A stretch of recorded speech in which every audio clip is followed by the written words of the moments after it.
Good evening. She says she knew a 17-year-old boy had been drinking, but got in the car anyway, along with 7 others.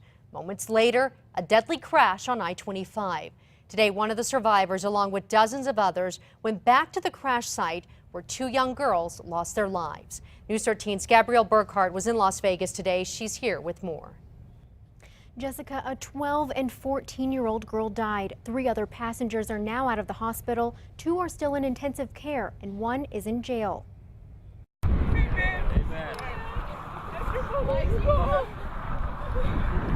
Prayers as friends and family released pink and purple balloons in honor of 2 crash victims, 14-year-old Kayla Martinez and 12-year-old Alejandra Sanchez. I was falling asleep and I remember picking up my head and seeing someone hit the steering wheel, and then I blacked out. 22-year-old Alexandria De La O survived the crash. Her best friend Kayla didn't. Kayla was my best friend in 2nd grade, and we always hung out with each other.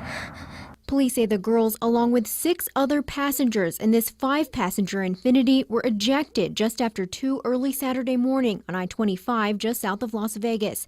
State police say the driver, 17-year-old Wayne Lovato, lost control, flipped the car, and told officers on scene he'd been drinking before he got behind the wheel. With that admission of drinking alcohol, he shouldn't have made that choice to drive. Lovato is charged with 2 counts of vehicular homicide, reckless driving, and DWI. De La O says she knew Lovato had been drinking but got in the car anyway. They still wanted me to live, so their spirits helped me out in the car. Classmates, friends, and family met at the crash site today to remember the 2 young lives lost in the crash. She was a really loving and caring person. She was always there if you needed her.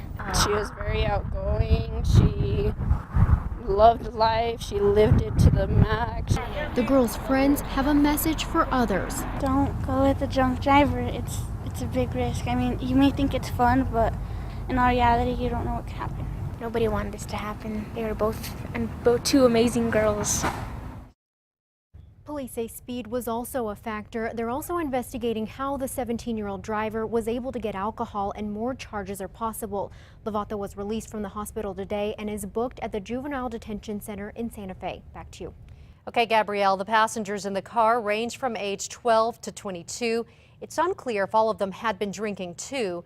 De La O only said they all had been hanging out at one of the victims' home before the crash.